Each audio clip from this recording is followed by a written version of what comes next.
Good afternoon and welcome to the webinar, How to Address White Supremacy in the Business School Community, hosted by Associated Black Charities.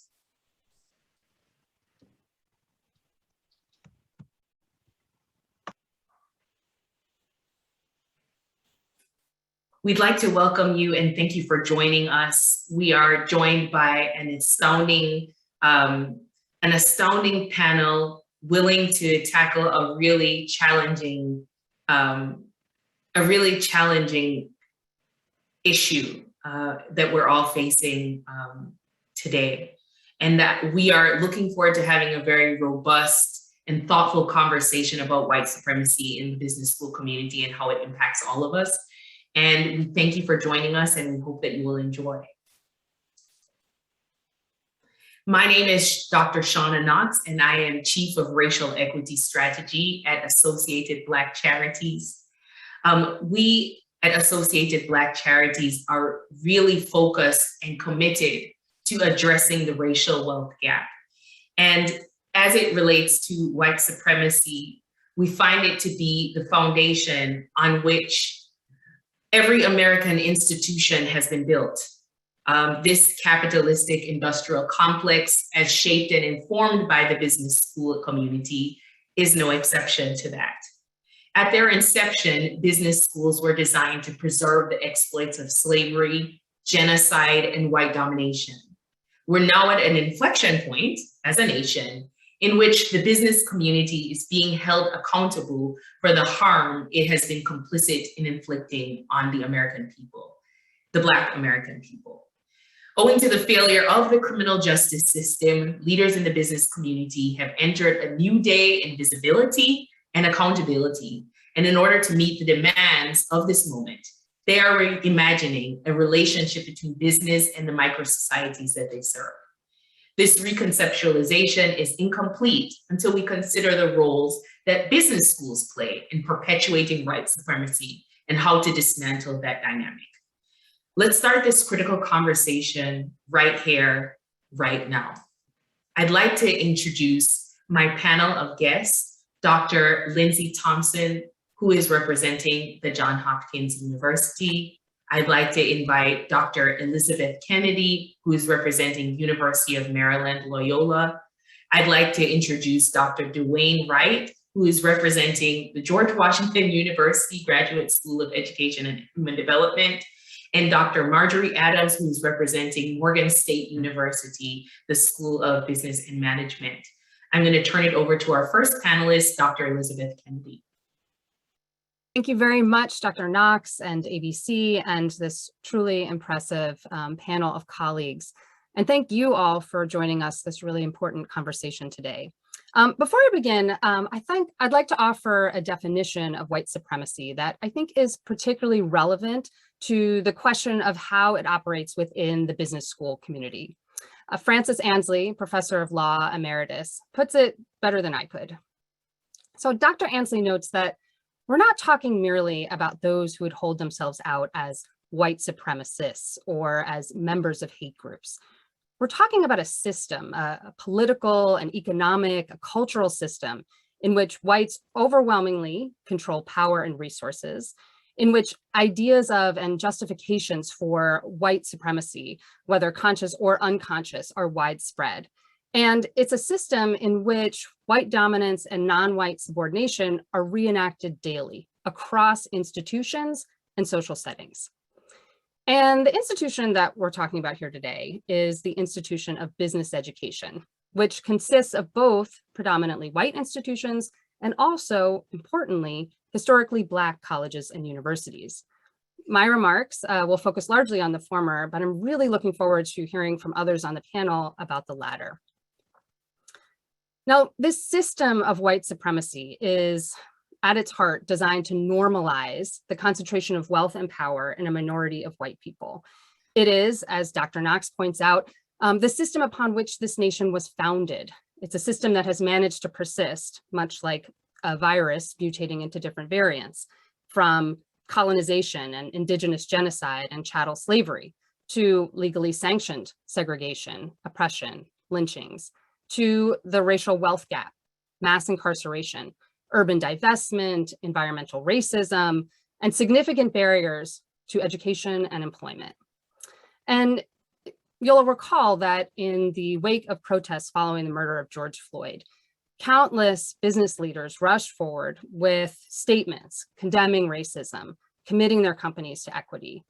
And very quickly, those statements and commitments were met with well-founded criticism that those same leaders lacked a true understanding of structural racism in its many forms, that they lacked any meaningful strategy to make good on those promises. Now, many of those same leaders had an MBA, meaning they had a degree that purports to prepare them as leaders for every moment. And yet somehow they were surprised by and unprepared for this one. Why? This is a system of white supremacy at work, normalizing the concentration of wealth and power and well-being in a minority of white people. And now every institution does this differently, and some of what we're going to talk about today is equally applicable to other disciplines, other institutions of higher learning. But in the business school, we do so when our student bodies and our faculty and those we hold out as experts are mostly white, our guest speakers, our notable alumni, mentors, while we approach and engage with our surrounding communities of color using only a deficit framework. Nationwide, it's not uncommon to graduate from an MBA program at a predominantly white institution, having never taken a class with a Black professor, having never studied a business case that featured a Black executive or entrepreneur. What are our students learning from that? What knowledge have they gained? What attitudes have we reinforced? Not from the content, but from the context. They've learned that those who are thought leaders in business, those who have the skills to be successful in business, are almost exclusively white. This is the system of white supremacy at work. Missing from our curriculum is any historical context of structural racism or critical theory that students need desperately to understand and make sense of our racialized economy and to tackle the root causes of it. Business schools often treat DEI as an elective rather than as a core business competency, and treat the work and scholarship of anti-racism as extracurricular interests rather than as central to the mission. At its core, business education is about problem solving. With the will and the tools we can, as one Baltimore CEO, Angel St. Jean, notes, solve for equity. Those of us who lead and teach in business schools can choose to make anti-racism a learning goal for our students, for ourselves, and for our institutions. Not only can we do this, I believe that we must.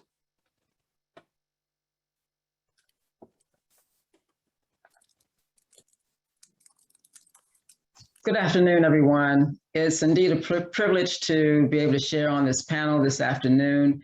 And we're definitely looking forward to sharing some insights, all the panelists sharing insights to help bring us to a better understanding of white supremacy in business schools and perhaps in some way generally so that we can move forward and advance our economy and advance our society to a place where all of us can feel included in the wealth and the building of our country. Next slide. So in order to talk about white supremacy in the business schools, we have to really look at white supremacy generally. We have a systemic situation that we're dealing with, and in order to make a change in our business schools, in order to make a change in our society, we have to look at this from a historical context. White supremacy is embedded in 400 years of slavery in our country. We came out of slavery. We have Jim Crow laws where you're looking at separate but equal doctrine. No, and if you just look at the picture here, it says no dogs, no Negroes, no Mexicans.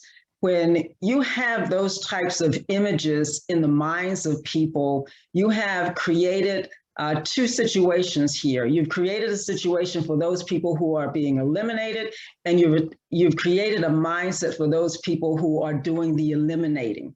And so white supremacy is embedded in these types of laws, in these types of signs, It builds an idea in people's minds that they are better. And it builds an idea in people's minds that they can do more than someone else can do, as well as to put down people legitimately because they are different. And it also starts to put in the minds of those who are being oppressed that perhaps we don't add up to what is expected of a society, what's expected of an arena, and we should not be in those particular arenas. And so we have to look at all of these things as well, because without looking at these, we really miss the whole array of what's going on, not just in the business schools, but in our society as a whole. If you look at the separate but equal doctrine, Plessy versus Ferguson, U.S. Supreme Court upheld the doctrine, and there has never been in the United States of America a situation where you truly had those accommodations that were separate and equal.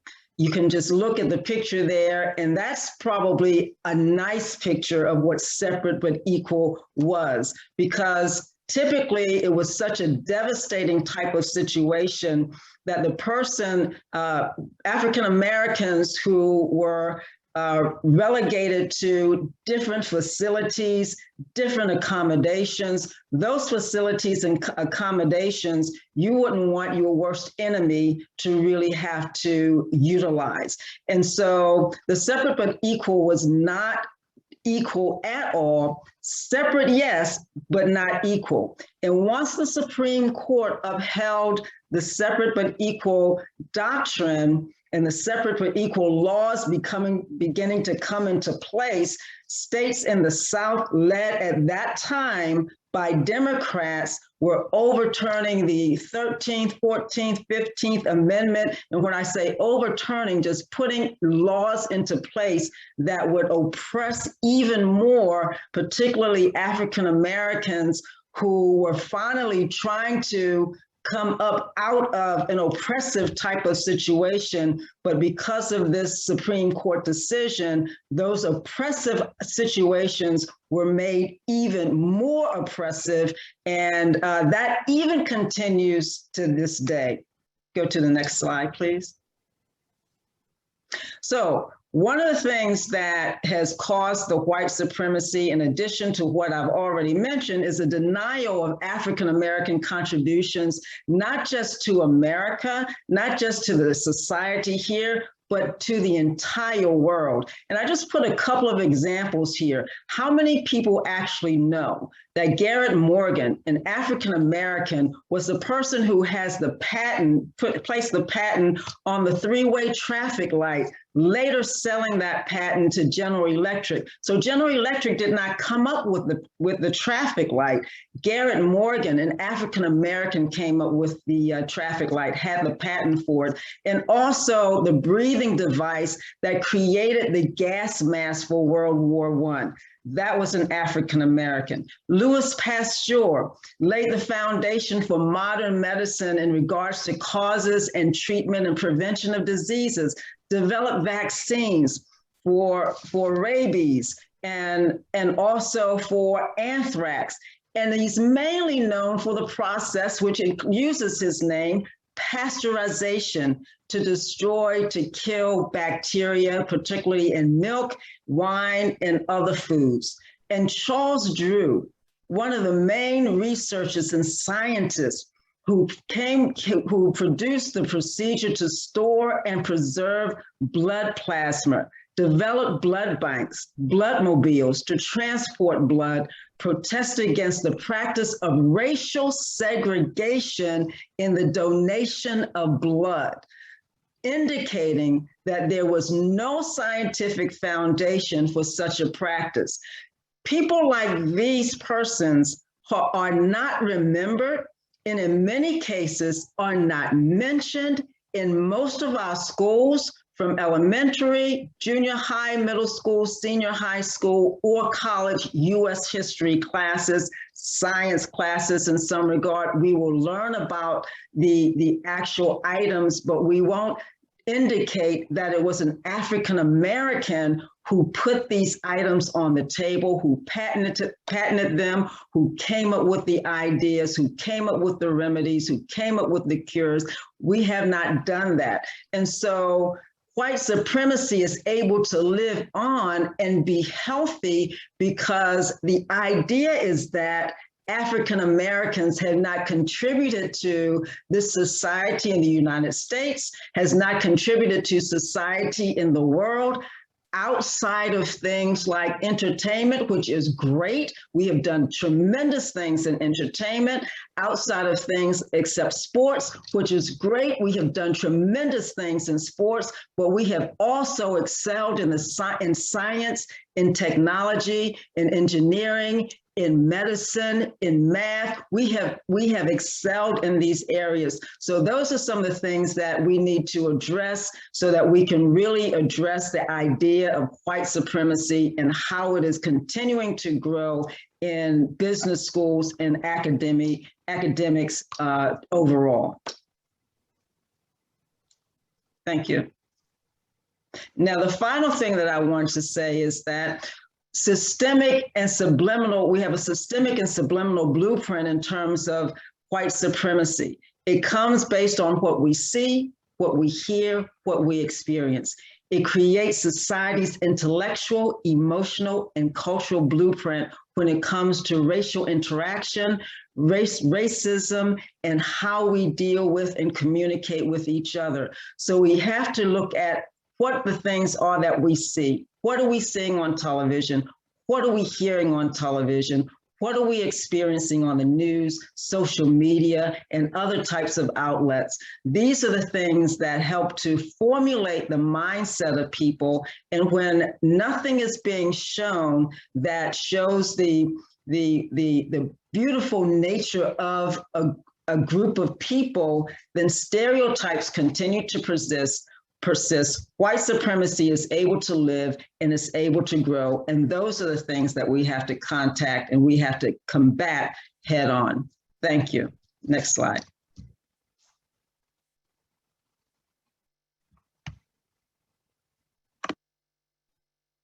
Hi, I'm Lindsay Thompson, and I'm from Johns Hopkins at the Carey Business School. And I am a humanist in a business school. And so my job is really, as an ethicist, to look at how individuals, groups, communities, and institutions deal with disruptive change in an ethically responsible way for the flourishing of humanity and the planet. And we are in a situation now where some people call the Anthropocene, where the geological age, where human activity is now the dominant influence on climate and in the environment, and the fourth industrial revolution, the convergence of science, technology, communications, global culture that just was not even possible. And and what Willis Jenkins calls this in The Future of Ethics is a condition where we have moral challenges that we have never as a species faced before. And our traditional wisdom traditions and ethical codes were not designed to grapple with the kinds of moral challenges and survival challenges and sustainability challenges that we now face. And so in business schools and really in the whole, culture of humanity, we are faced with problems that we have never faced before. The next, I think this is the right slide. So I think a lot about, and I teach a lot about how do cultures change? And disruptive changes are actually a good thing, but you have to know how to handle them. And that's sort of the challenge. And so you can read these, academic business culture reflects the values, norms, and biases of mainstream business culture. So it's not a surprise that business schools are white supremacist cultures, because that's the culture we live in. And, we know that mainstream culture was designed by the white majority to serve their needs and interests. That's we all have kind of learned to live with that. And what's happening now is that people are resisting that. And this is an opportunity for us to really do what I call a moral revolution. And that is not my term.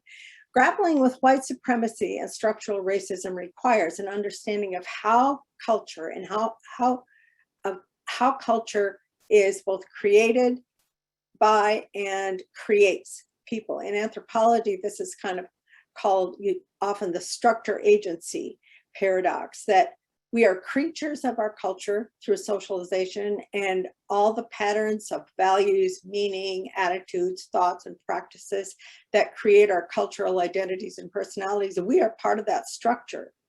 And some of us could say, we're victims of it, but we also have the capacity for agency.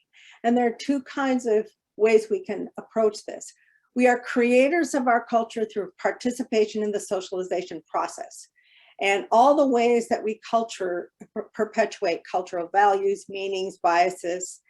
But we also can be critics and disruptors of culture. And unless something happens to disrupt our perpetuation of culture, we will continue to act as agents of culture the way it is. Disruptive events, we're right in the maelstrom of cultural disruption right now. And this is a tremendous opportunity that is probably a defining moment for American society and for business schools. A pandemic, loving and caring about people who are located differently in our own culture or located in a different culture, a traumatic event. We have sort of a convergence of disruptive events that are raising our awareness of how the culture does not work to serve or align with our interests or the interests of what we care about. And we see that this as individuals. We see this in the hypocrisy of institutions. The panelists before me have all talked about examples of this, that we say we're a free and equal society, which, by the way, is a kind of a new phenomenon in the history of humanity. So we're still experimenting. And we're seeing that this experiment in a free democratic society of equals, we're not actually doing that. And there are people who are the vanguard of moral revolution, and they see that and they're saying, no, this is not working. And so those of us who see that, we are the vanguard of moral revolution. And Kwame Anthony Appiah, who is an ethicist at Princeton, really is a champion and sort of the creator of the idea of moral revolution, that cultural adaptation hinges on values, what we love and care about, what we value, and what we see as essential for human identity and worth.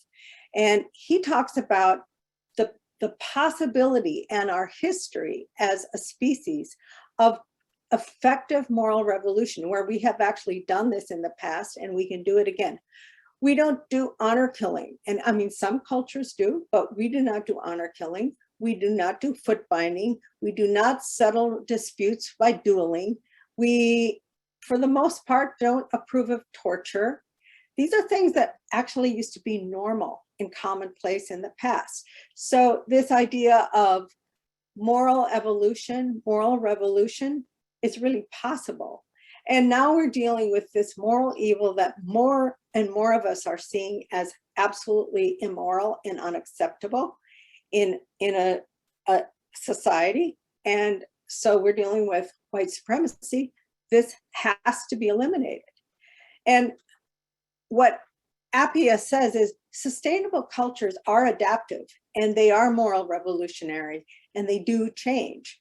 So I would recommend, I have some links that I can put up later in the chat of how you can find out about how to do moral revolution. And I believe, next slide, that business schools are actually facing a great opportunity to become truly equal and opportunity occasions for all people, but we have to have a moral revolution in order for that to happen. Here are some reasons why I think it's possible for that to happen. we have grown up thinking that, the United States is the richest country in the world, and we are going to continue to be that. That is just not likely to happen unless we learn to invest in and capitalize and tap into the tremendous talent of the Black and brown communities that are the majority of the world and are becoming the majority of this country. So we, even if people are not morally interested in this, there's an economic incentive for us over the next several decades to invest in and actually honor the talent of Black and brown people. And I think that successful moral revolutions also have other kinds of incentives behind them. So I think there's an opportunity to capture and converge the moral mandate of equality and the moral mandate of eliminating white supremacy and racism, and also the economic opportunity for our continued survival and thrival as an economy. And I think one of the things that we need to kind of grapple with is that not everybody is in the moral vanguard and the adaptive leaders. So we have to be comfortable, but not too comfortable with the fact that every time you have a moral revolution, you have moral counter-revolution and moral resistors. And this is the thing that we cannot be discouraged by. When we were first talking about this as a panel, when we were preparing, I was really kind of bummed out because it just seemed kind of depressing. And I kind of thought, I don't know if white business schools can ever be a place where people of color thrive. It's so depressing. But then I started to really be inspired by Anthony Appiah, who's one of the scholars and ethicists that he's sort of my go-to guy in my ethics classes. And he is actually really positive and optimistic about not only the possibility, but the mandate of moral revolution. And so I think there are some signs of this. For one thing, the Bloomberg Business Week has started the diversity index. Now it's not perfect, but it's a sign that business schools are starting to be benchmarked by their diversity. And so that makes a huge difference, that when business schools start to compare themselves with each other and benchmark each other, that actually changes how they perceive themselves, and it forces them to behave in different ways. So I think it's possible to change the values, practices, and future of business schools. Thank you so much, Dr. Thompson. And our final panelist, Dr. Dwayne Wright. Yes. Well, good afternoon, everyone. To our attendees, good afternoon. To Dr. Knox, a proud graduate of the George Washington Graduate School of Education and Human Development, and a proud daughter of the Caribbean, good afternoon. To my fellow esteemed panelists, I think my neck has got a creak from shaking up and down and agreeing with you. Good afternoon. To Dr. Kennedy, who started us off and gave us a marvelous challenge. Good afternoon. To Dr. Adams, who kicked us off and gave us that righteous knowledge. Good afternoon. And to Dr. Thompson, that just reminded us to get back to our humanity, to sort of kick off the moral revolution. I say to everyone, good afternoon. My name is Dr. Dwayne Quasey Wright Barrington III. You can just call me Dwayne. It's a long name for a very long lineage. And I am the only one here not officially from a business school. I represent today the George Washington University's Graduate School of Education and Human Development. However, my words are my own. And why do I need to make that statement? Because to have a conversation like this and act as if the university that pays me itself is not steeped in white supremacy would be hypocrisy. To have a conversation today and act like the George Washington University Business School is not steeped with white supremacy would be hypocrisy. We are all steeped, in my opinion, with white supremacy. So please do not attribute any congratulations or any regrets to the George Washington School. My now words today represent the little old Dwayne Wright. If we could go to the next slide, my panelists have given you a foundation of information. So what I thought I would do very quickly is go through my own story and ask a very simple question as we go into the question portion of our broadcast, which is simply, what is white supremacy? I think Dr. Kennedy started us off with an amazing and accurate foundation for what is white supremacy. However, there are still people right now, maybe in our participants, maybe those that will be looking in the video later, that will be unconvinced. So maybe let me just walk through my own story, asking the question, what is white supremacy? I was born on a small island in the Caribbean called Trinidad and Tobago. Spent some time in Venezuela and Brazil, and I came up here on a vacation visa that just never ended. First came through Miami and went to New York. Why? Because our system of immigration in America today says that you need to have a certain amount of money to afford to come into the United States. Is that white supremacy? I learned English, my first language is Spanish, while listening to Nas's Illmatic on repeat over and over again. Because while the demand was there, the supply to train young immigrants, that first language was not English, was just not there in New York City when I was growing up. Is that white supremacy? At the HBCU that I started at, not the one I graduated from, I could not be in the MBA program because people that were in the MBA program at that particular university could not have dreads. Is that white supremacy? And as I went through my undergraduate HBUC experience, my law experience, and then my PhD experience, I realized that many people in academia, much less business school, thought that there was no color. We were colorblind, there was no white. The only color that mattered was green. And I thought to myself, hey, that kind of makes sense. Is that not what Dr. Ken was talking about? But now I put in front of you, having gone through 12 years of higher education, is that thought process, is that epistemological stance, is that ontological view not white supremacy in and of itself? I want to share with you 3 types of diversity that I think are not happening in the business schools today. The first part is structural or cosmetic diversity. I will tell you in 2010, 10% of MBA students in America were Black. In 2020, 10% of MBA students in America were Black. We don't have any in structural diversity. I will tell you about another type of diversity. It's called interactional diversity. And I'll share with you the story of Rebecca, not her real name, an African-American applicant and then attendee at an Ivy League school who was told by some white colleagues who had invited her to practice in a, I think you guys call it the case study sort of method, that you're not here for your actual, credentials, even though she had graduated summa cum laude from Duke University, you're just here for your pretty smile. I will tell you about curriculum university. And right now we're having a nationwide debate about critical race theory. And I'll tell you what, this is not even happening in business schools. Not because critical race theory is so embedded that they're not going to have it, or not because no one's actually brought it to them. You wouldn't even find a discussion about critical race theory in a lot of our business school classrooms. It's not even being there. Again, the only color that matters is green. Is that not white supremacy? So as I close and we move to our questions, I want you to just think, as someone that's not from a business school, are you really willing to challenge what white supremacy is? Because right now, it's everything. It's our ontological view. It's our epistemological stances. It's our methods, and it's the case and the value we put on profit over people. Dr. Thompson, we're not being humans.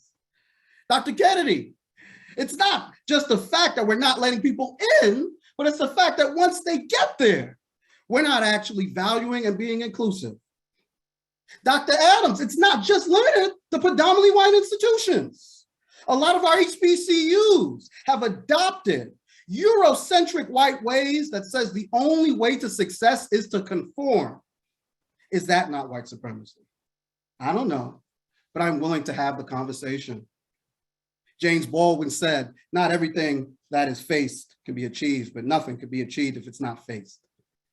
Let's face it together today in this conversation. Over to you, Dr. Knox.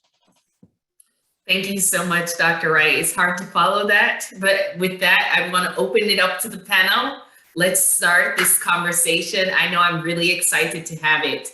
I want to start with just this question, and Dr. Wright, you mentioned this. We are benefiting from having 3 professors actively in business schools, predominantly white institutions and HBCUs here on our panel who are part of this community. And so I just love to learn socio-historically, how did we end up here with white supremacy being so interwoven and embedded, as I appreciate from each of your respective comments, in the business school community? What's the socio-historical history that our listeners would need to know and understand in order to appreciate this particular moment where we're having this conversation? Yeah, so I'll just start because I would love to hear from my colleagues that are in the business school. They have that sort of business school specific history. Let me say this, as a student of history, as a student of law, I know Dr. Kennedy also has a law degree, so she knows that, when I got to law school, I'm going to change the world. And I realized very quickly, no, you're going to learn torts, you're going to learn contracts, you're going to learn property, and you're going to learn how to protect property, which, if you listen to critical race theorist Cheryl Harris, is really white property. I think let's begin first at the founding, right? Or maybe let's follow Nicole Hannah-Jones and go all the way to 1619. People were brought over and were treated as property. I think that's, without question at this point, people were brought over, whether you find that as the origins of the nation or not, I don't want to engage in that debate. People were brought over and treated as property. And then we founded, we had a revolution against the British, and we protected in our Constitution people, but we also protected property.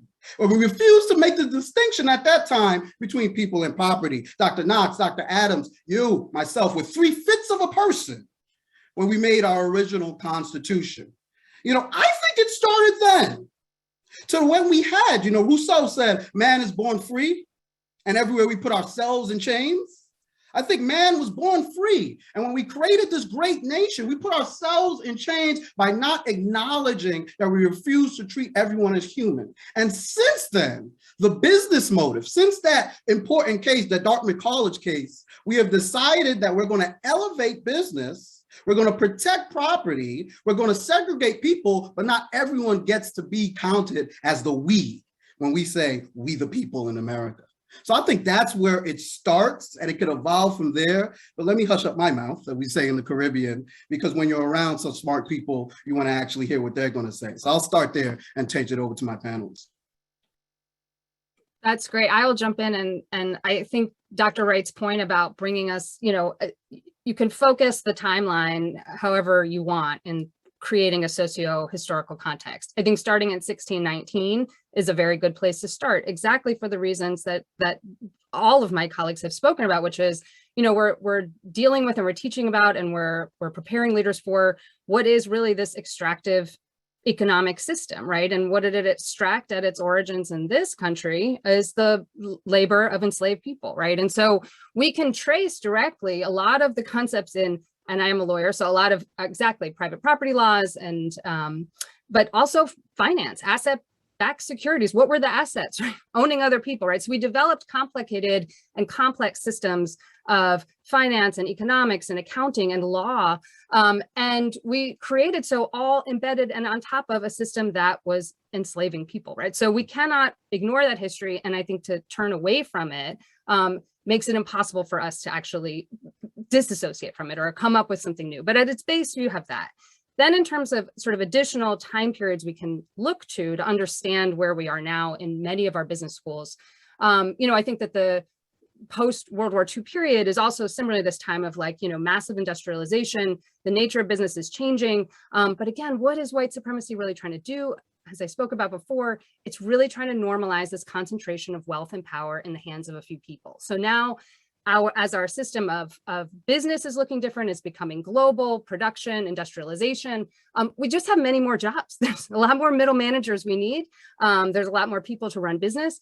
And business schools, law schools, I'm not limiting this to simply business schools, but professional schools that serve as gatekeepers, access to those career pathways, that is where white supremacy is developed, right? So in this set of schools, why do we exist? Well, we exist to, again, normalize the concentration of power over our changing business landscape.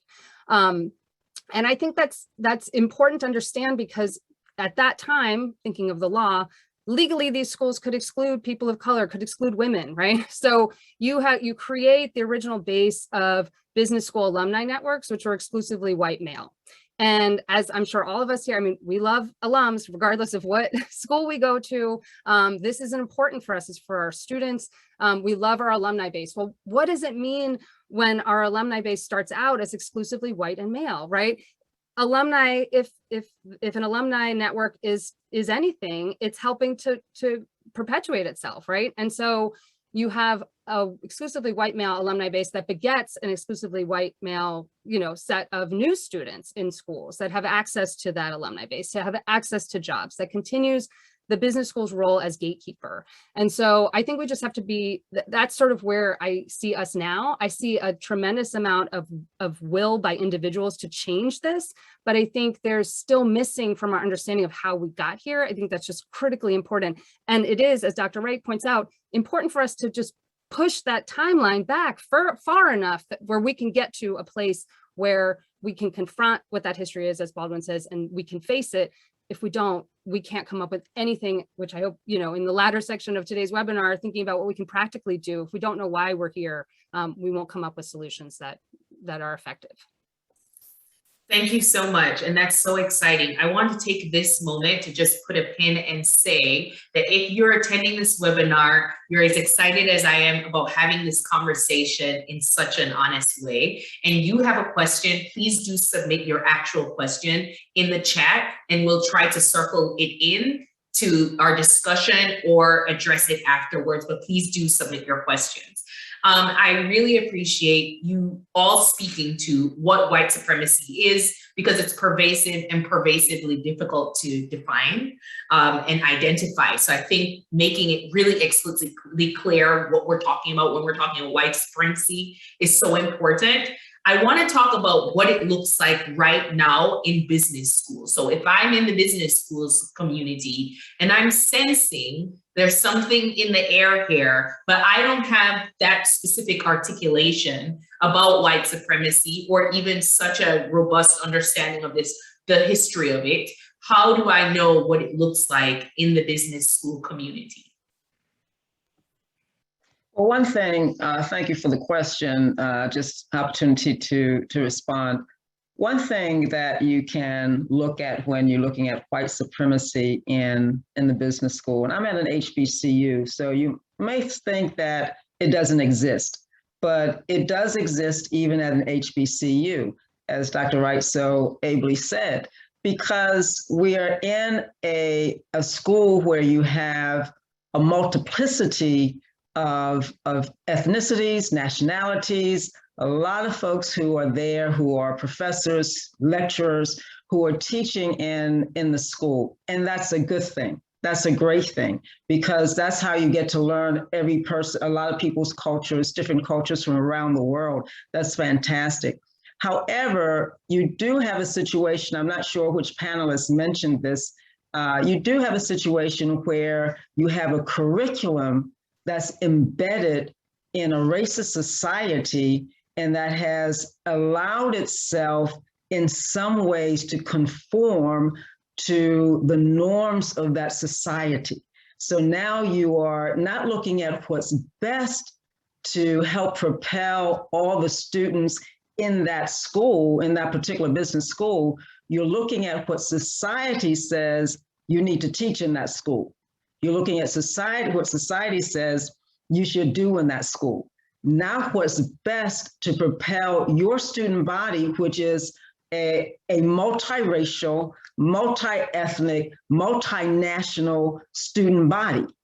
You're looking at what society says you should do, not what's best for that student body to propel those students to a place where they can be extremely productive business owners, not just employees, but business owners.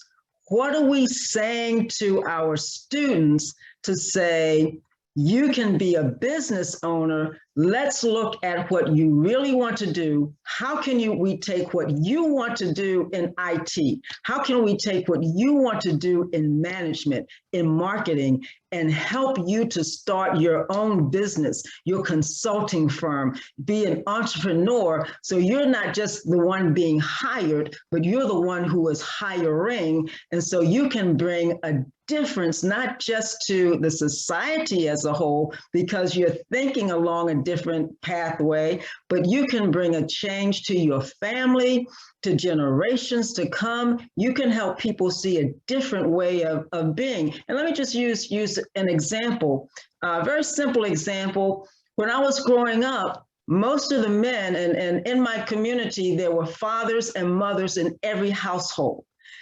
And most of the men were blue collar workers, and that was fine. But we had one gentleman who in our neighborhood, actually in my block, lived right across the street from me, who wore a suit and tie to work and carried a briefcase.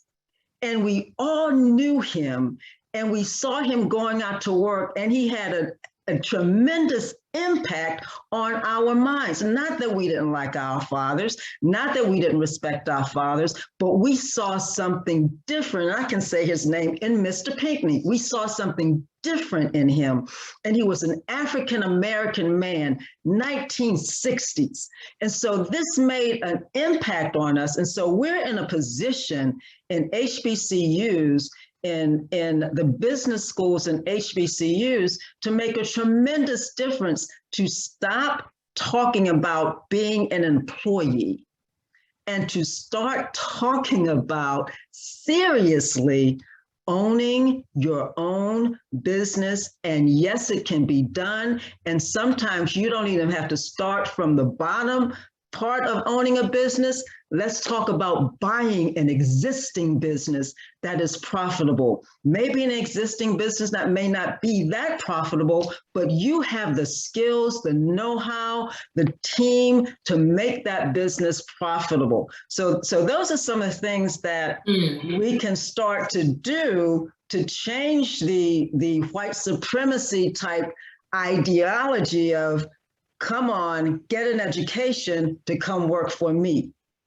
That's so valuable. Let's get an education so you can own your own business, buy a business, and then at some point or another, maybe you sell that business for a tremendous amount of money, billions of dollars, because you have taken it to a level that now someone else can take it to the next level. If you just say, hey, it's time for me to retire, go down to the islands and relax a while with Dr. Wright and Dr. Knox. So those are some of the things that we can definitely start to do.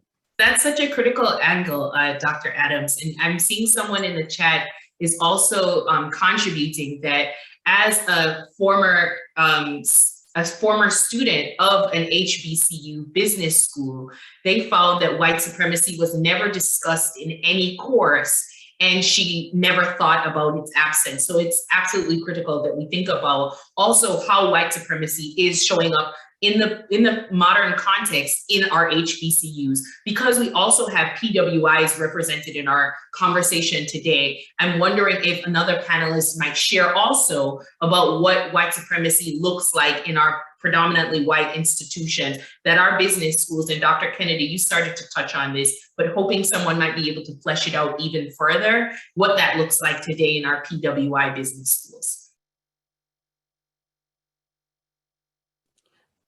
I mean, just to build on what Dr. Adams was talking about, I mean, when she referenced, you know, we teach not what the skills that our students need, but we teach what we think is expected of us. Again, what is the expectation? It's being generated by the system of white supremacy that is working very hard to ensure that only when we talk about, you know, what our students learn and what our goals for them are, we're talking about their knowledge, we're talking about their skills, we're talking about their attitudes, right? So in what ways is the knowledge that we're imparting, the skills we're developing, and the attitudes we're reinforcing, doing so within this context of white supremacy? And I think to the commenter's point about having never taken a class on this, I think there's two things. One, I think that's true. I've done a lot of work, attended many conferences about business education and curriculum development and innovative curriculum development and DEI across the country with other business schools.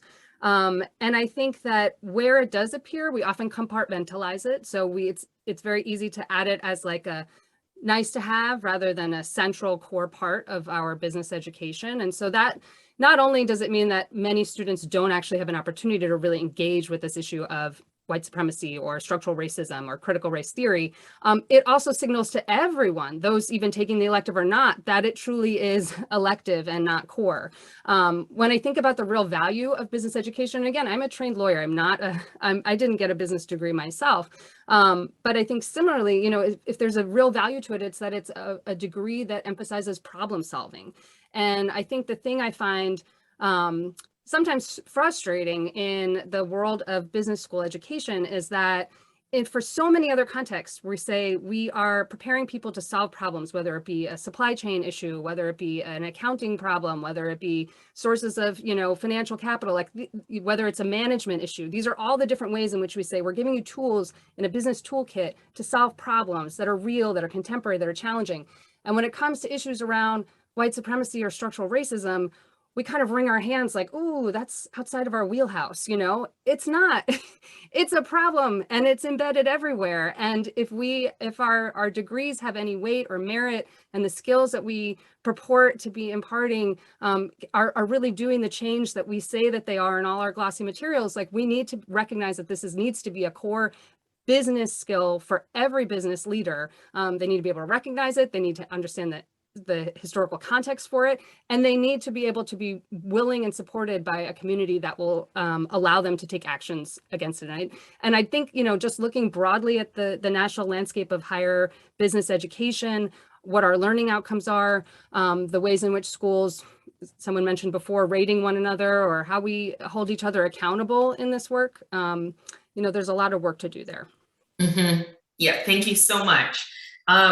I have gotten a great question from one of our audience members that I'd like to read. By some metrics, baby boomers born right before the Civil Rights Act hold more than 2/3 of economic and political power.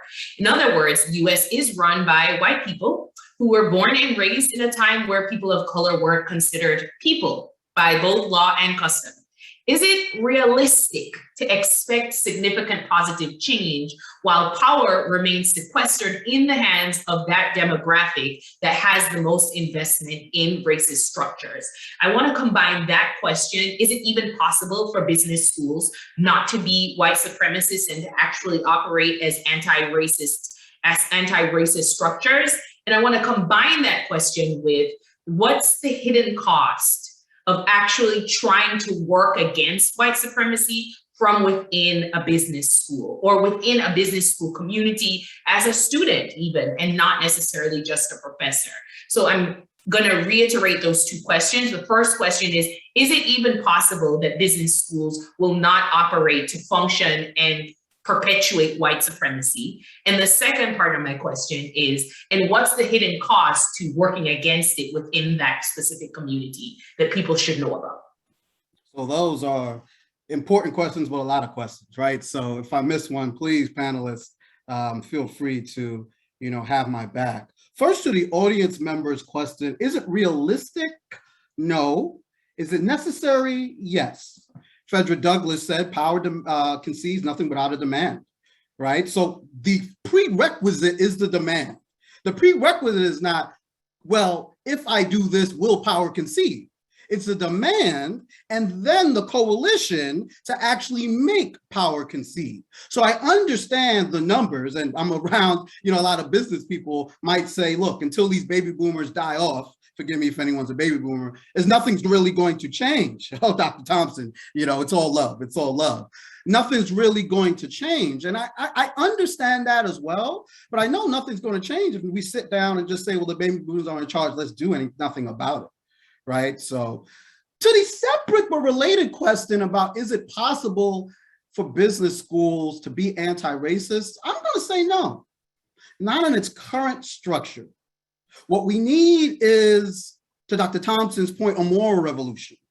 What we need is a tangible material revolution for business schools to actually develop the skeleton to put on the meat on the anti-racist bones. The Caribbean, Afrocentric queer, scholar, feminist poet Audre Lorde once said, you know, the master's tools will never dismantle the master's house. And I truly do believe in that.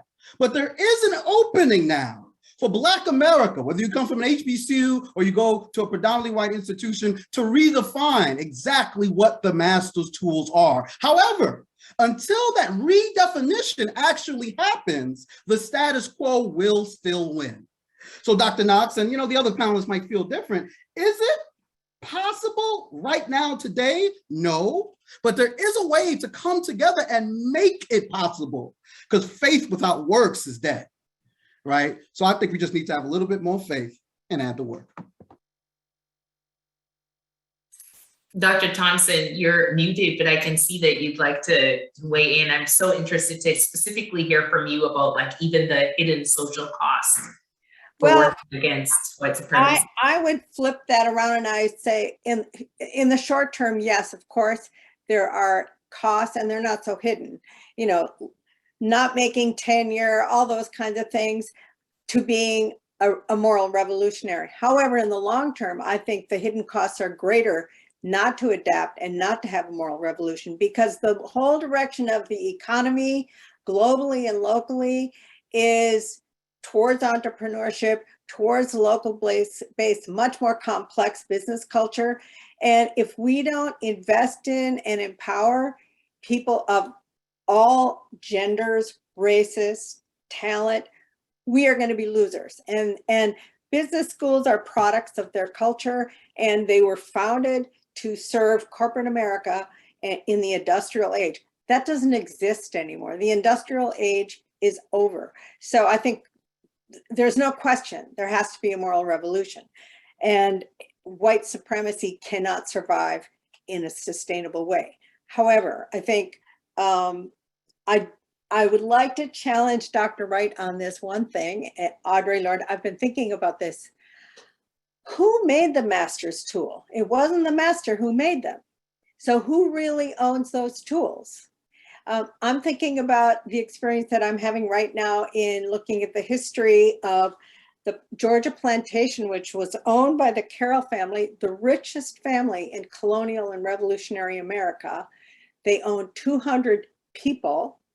And actually the Carroll family, which is one of the first industrial fortunes in America, one of the big impetus of the Industrial Revolution that made America an industrial power, those 200 people were the ones who had the knowledge, the technology, and the skill to build the ironworks, the brickworks. They made the tools. It wasn't the Carrolls. Now, those people did not get the money, of course. They didn't get the fortune. But I think we need to flip this over. Those masters only owned those tools because that was the structure at the time. They did not make the tools, and the ownership of those tools really shouldn't morally have belonged to those owners. So I think you can take down the master's house with the tools that he stole from you. So that's just my thought about that.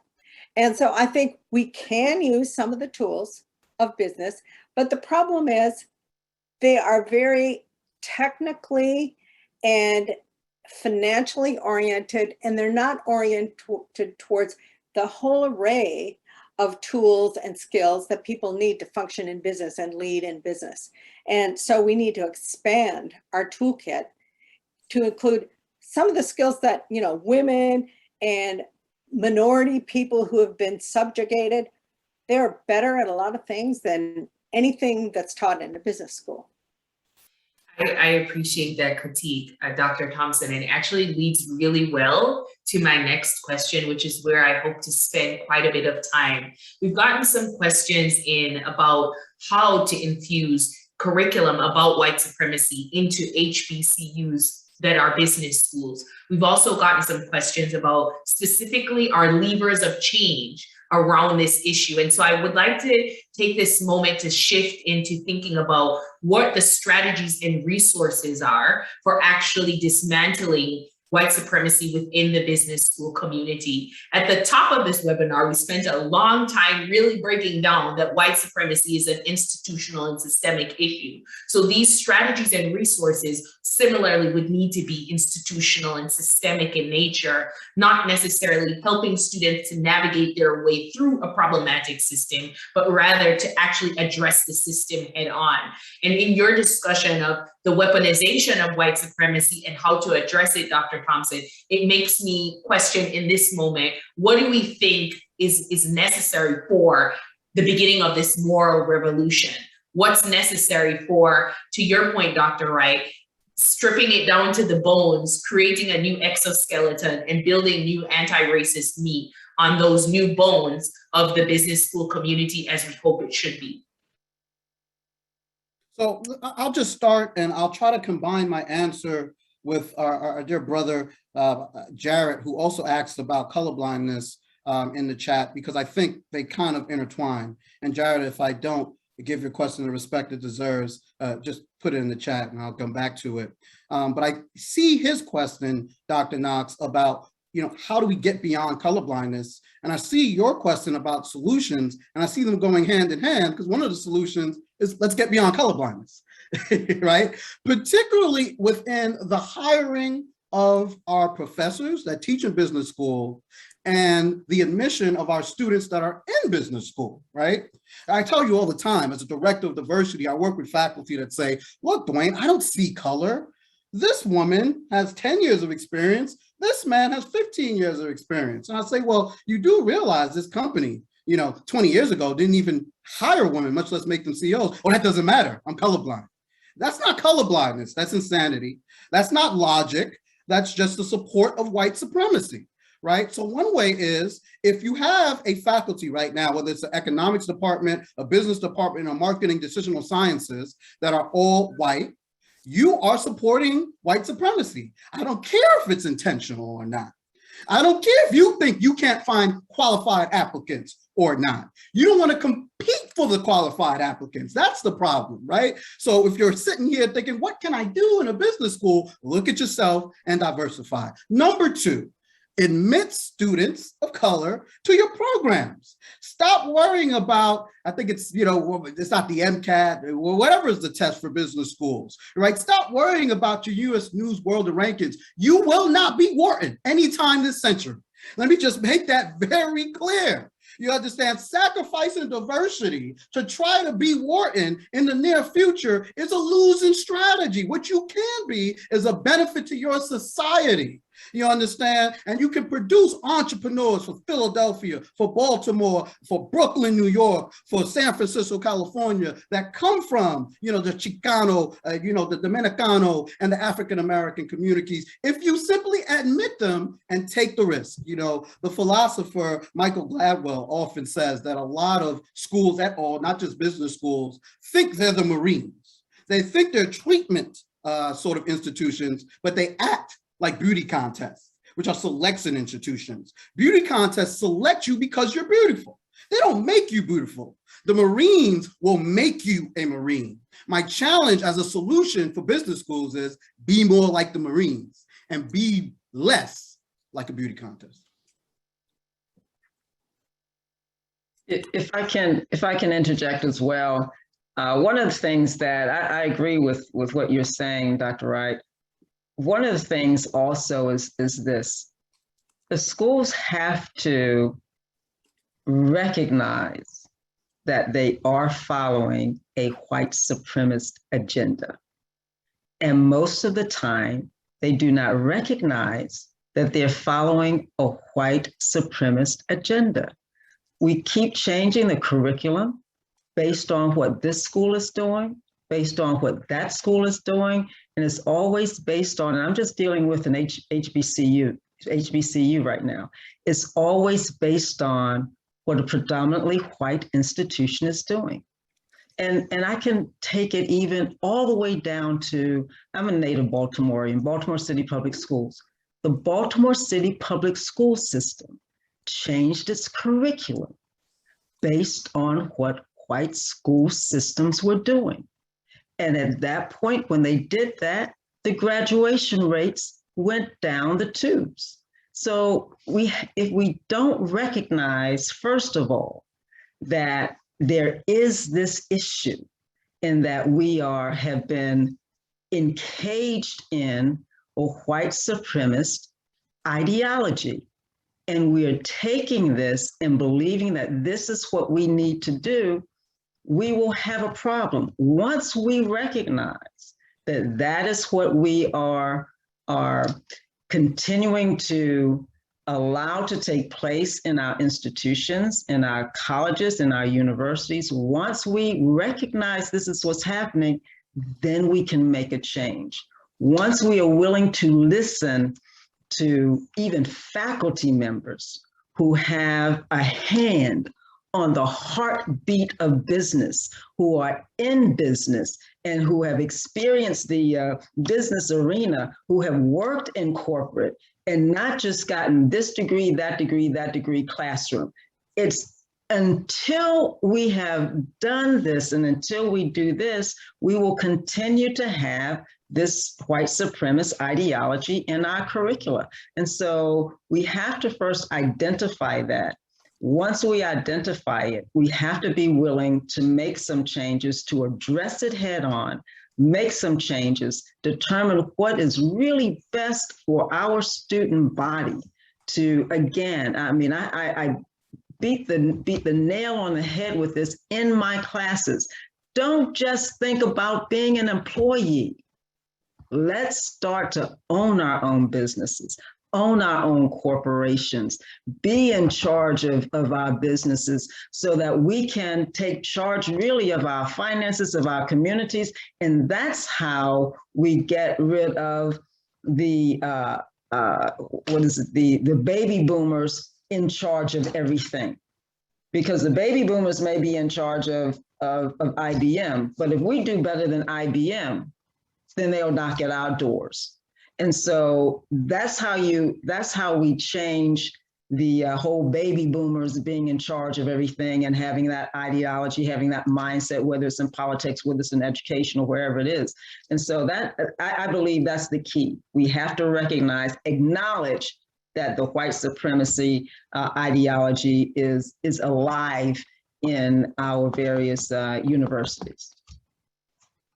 If I can jump on too, I think, I agree wholeheartedly with Dr. Adams and Dr. Wright on this, because I think that, and it kind of goes hand in hand with the colorblind, right? I think on the flip side of colorblindness is an idea that the only racism that exists is, intentional individual racism, right? And I think really understanding and developing a sophisticated understanding of how systemic and structural racism and white supremacy is embedded from the onset of this country through and including today can be very helpful in sort of liberating us from that idea, so that two things can be evident at the same time. You can have an all-white faculty that is supporting and perpetuating the system of white supremacy, and you can have administrators who are 100% not wanting that to be the case, right? To be wanting to diversify their faculty and have the will and still have this situation. And so pretending that the situation is not itself a product of white supremacy, doesn't make the problem go away, right? It just takes out from the conversation any solution to tackle why we are in that situation in the first place. And that's where I feel like, again, just sometimes the easiest solution, or not the easiest, but the simplest is the most difficult, but the most necessary. And I'm completely guilty of this, but we talk all the time about dismantling white supremacy. That sounds like a really heavy lift, right? It's like, Tuesday, I got up this morning, here's to dismantling white supremacy, right?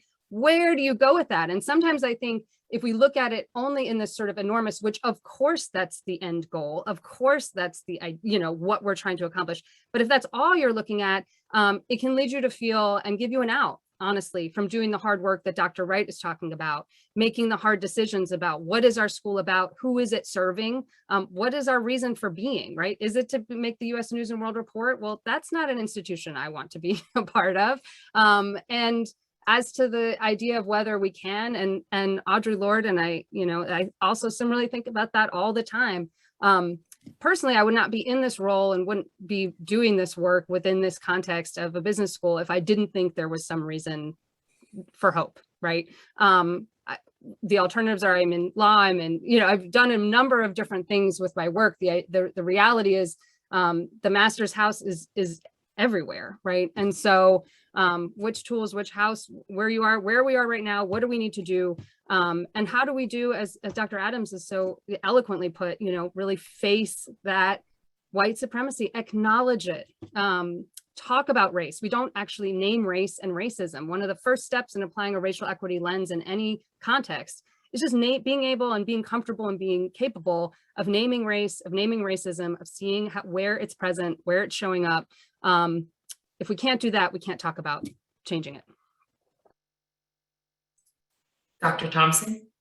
I agree with everybody. I will say though, as a white baby boomer, 74 years old, some of the really good cultural change, especially race and gender, started, or at least got a push with some of the baby boomers. So they're not all bad.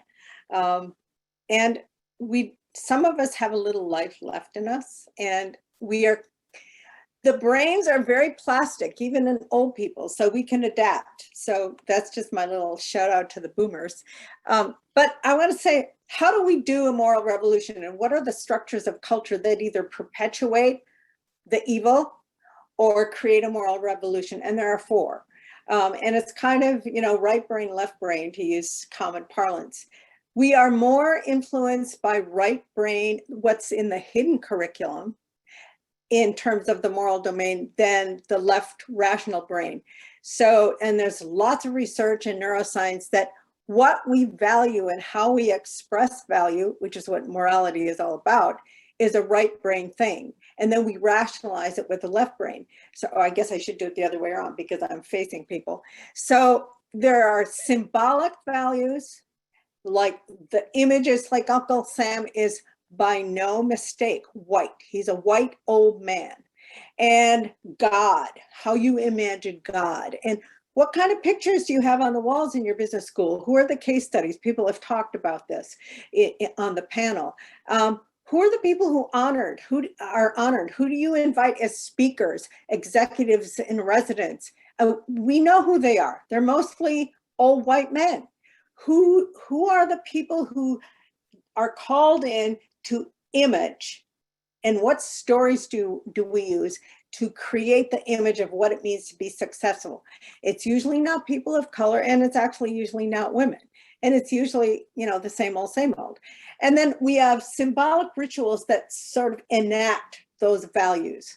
And, what does it mean to be a person of power and worth? And we have hiring committees, we have honors, different kinds of ceremonies, who gets funded, who gets to speak, who dominates the conversation at meetings. We all kind of sort of are complicit or not in continuing those structures of power. And what are the codes that behavioral codes that we have? Our code of honor, all the codes, explicit and implicit, about what we do, especially with people who transgress the norms. The way we treat people who don't conform says as much about how we rule and how we enforce norms as how we sort of coerce people into complying. And so I think one of the things that I think it was you, Dr. Knox, who said something about that the hidden costs. One of the hidden costs that we have to be ready for is it is going to cost us as persons, as academics, to resist that pressure to conform. And it's going to cost us probably a little reputational damage in the short term, maybe the long term. It's going to cost us maybe our course evaluations. There are a lot of students who do not want to hear about this, even Black students. And they don't want this hidden curriculum to become explicit. They want to know, the mastery kind of curriculum of everything is clear. It's about finance. I know the 4 P's of marketing or whatever. They don't want to have these confrontational things where they are challenged to be agents of change and moral revolutionaries and go against the grain. And that goes all the way from our funders and our university presidents and our deans, all the way down to our students who they want to pay back that business loan with a good job. And so we need to change the whole structure of the culture in very specific ways. The symbolic values, the symbolic ritual structure, the codes, and how we can enforce the codes, both on the transgressive side and the compliance side, so that we actually encourage people to be anti-racist. May I inject one more thing? I do want to acknowledge even one of our newer professors at Morgan State in the business school for being one of the attendees to the panel, but to the program today. But one of the things that I do want to say is this, that we have to be very comfortable talking about race. We have to be comfortable saying, I'm a white woman and I'm an African-American and I'm Indian and I'm from Nepal and I'm from the Caribbean and I'm from China, I'm from South Korea, and we have to be comfortable doing that. If we are comfortable doing that, then people will be comfortable sharing with us and not feeling like if they bring it up, basically like you were saying, Dr. Thompson, if they bring it up, okay, my grade may suffer, or my student evaluations may suffer. We have to be comfortable talking about race. Look, we're different. We are absolutely different. I mean, I'm African-American, but I have some other stuff in me as well. And so I may be Irish, have some Irish in me. I don't know. I haven't done the DNA yet, but we have to be comfortable talking about race. It's no big deal. It's the difference, and there's some things that make us different. One, our gender makes us different. Two, where we were born makes us different. Three, the amount of melanin in our skin makes us different. But inwardly, we are all human beings. Inwardly, we say this all the time, if I cut myself, if you cut yourself, red is going to come out. So inwardly, we are the same in terms of humanity, basic humanity. My ideology may be different in terms of my faith, other things like that, what I learned, where I grew up, those things may be different, but we can bring all those things together and to make all of us better people. And once we realize that we can add to each other and not just subtract from each other, we can add to each other, we'll be able to go beyond this white supremacy ideology and any other type of ideology that separates us based on something we have no control over. We have no control over the color of our skin, so to speak. We have no control over that. We have no control over our DNA. Mm-hmm. Okay, and so once we are comfortable talking about these issues, that can help us change and move forward, so that basically, I don't see this happening, but basically we don't even have to have these conversations. So, and one good thing, and I'm going to turn it back to you, Dr. Knox, one good thing is this. I believe to a great extent, our younger generation is getting it right. They're working to get it right. They don't even know they're getting it right, but they're getting it right. We see more interracial couples now than we have ever seen in history. And so you don't even turn and you don't even look anymore. Before you were, oh, wow, this is a Black man with a white woman. You would turn and you would look. We don't even look anymore. It's normal. It's normal for that generation. And once and it needs to trickle up to the older generation, but it's normal for them. And so once that becomes a norm, because now we're getting a society of a whole lot of brown children. And so those are some of the things that we need to look at, and we need to really acknowledge that's going on, and some things that we can do. Thank you.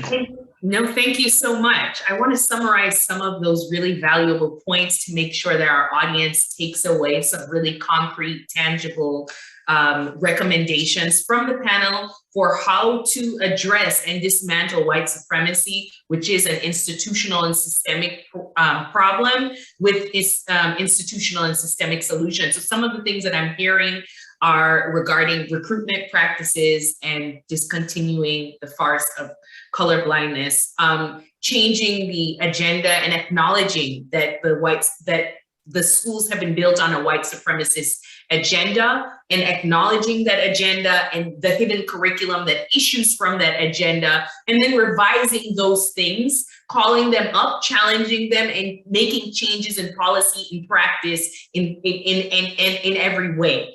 I also am hearing that there is an active practice in business schools that the North Star is either what's needed to make it to a ranking list, what's needed to be comparably competitive with other business schools, or what society is demanding of the business schools, when we know society is also institutionally operating based on premises of white supremacy. So it looks like we need to be having a shift of that North Star of what we're making decisions based on, and move it away from making decisions based on what other schools are doing, what the ranking systems demand, and what the business society right now demands, since it also needs to be reformed, to actually enforcing a new ethical agenda, a new moral revolution, what we should be producing from a business school that is going to be actually beneficial for the business community and the communities that it serves, and all the people in it, including people of color.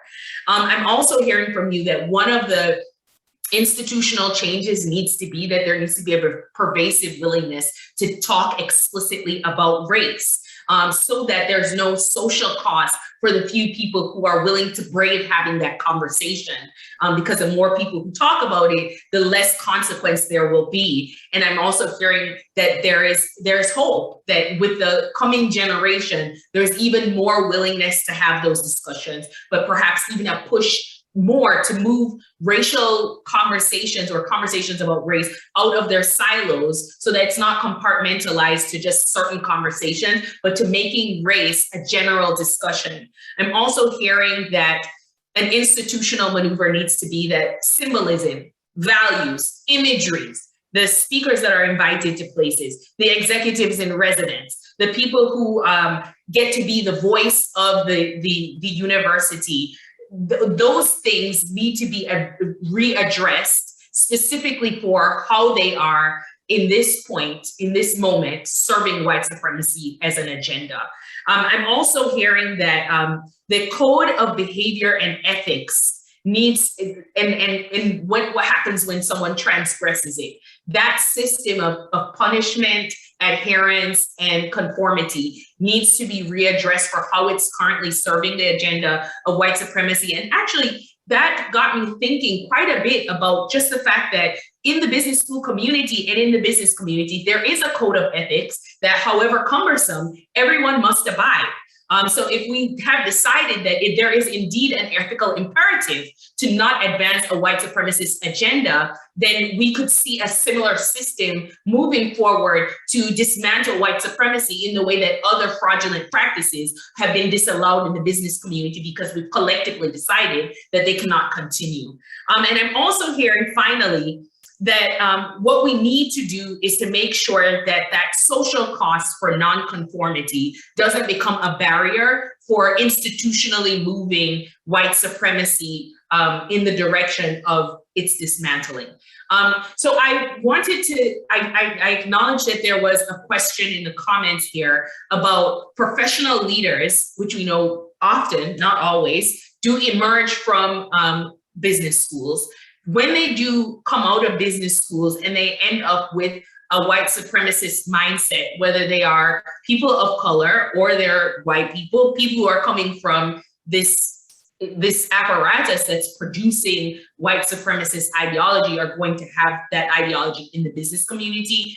There is a question about what we can do to help those leaders, particularly leaders of color who do have this white supremacist mindset, to shift and to show up differently in their work.